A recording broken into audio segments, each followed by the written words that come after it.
that's up to them. I really like it though. We're putting the birds in control by giving the birds that choice. Now, there is one more raptor I'm hoping to introduce you to today.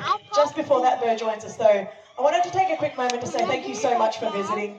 We do a lot of conservation work here. So we've got programs to breed and release threatened species like Tassie devils and leadbeater's possums, some of the world's most endangered birds like orange-bellied parrots and helmeted honeyeaters. We have breeding programs for threatened reptiles, frogs, invertebrates, and we couldn't do it without you. And in particular, I wanted to acknowledge our members. I can see many of you out there with your lanyards today. Thank you so much for your support over the years, and I hope those of you here today are enjoying your visit. It's a black cockatoo. So that is Callista, the sulphur-crested cockatoo. He's the mate of Quasi that we saw at the very beginning. Pinjari, our red-tailed black cockatoo, making a little bit of an encore. Both of those cockatoos have got crests on the top of their head, which they use to raise and lower for communication.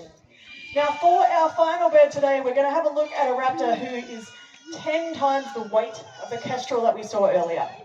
We're going to be meeting one of Australia's largest species of raptor, the black-breasted buzzard. This one's name is Bernice the black-breasted buzzard, so it is a tongue twister. I'm not going to say it too often, but I do really love this bird. She belongs to a group called broad-winged raptors. Now she's just building the suspense there. There she is in that little window. So her wingspan can reach 1.5 meters wide. She does have a fairly lightweight body in comparison, and that combination, big wings, little body, makes these birds really good at soaring and gliding, and they don't have to beat their wings very often once they get going. Have a look at this flight. Beautiful girl, well done. Now, as well as being really skilled up in the air, they're also comfortable and coordinated down on the ground. That's pretty unusual for raptors. It's because they do a lot of their hunting on the ground.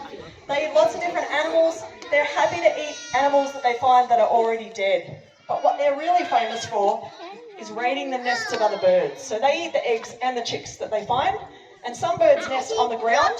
Birds like swans and brolgas and pelicans, and the largest bird of all in Australia, the emu. And they lay an egg that looks a little bit like this one. Now this is not a real egg. It's a 3D printed replica, but it gives you an idea of the size. It's too big for her to pick up. It's also got a really thick shell she can't get into on her own, so she needs to look for something she can use to help her. So watch the bird. She's going to get a rock, and she's bringing that rock over. Oh! Great job, yeah? Good job, you've done it, girl. You've done it. She's used that rock as a tool to smash through the shell of that emu egg, which would give her food for 3 or 4 days. That was Bernice, the black-breasted buzzard. She did a really good job. And if you're thinking that's a trick we taught that bird, it's even better than that. It's instinctive. We didn't even need to teach her. They know exactly how to get into emu eggs the very first time they see one. They just go and have a go with any rocks that are around. And they're a bird that's found in Central Australia, about 1,000 kilometres from here, so it's not very easy to see them out there in the wild. If you do spot one, those white patches on their wings are a good way to identify them.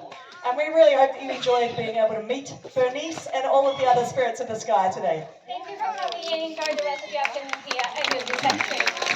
Thank you.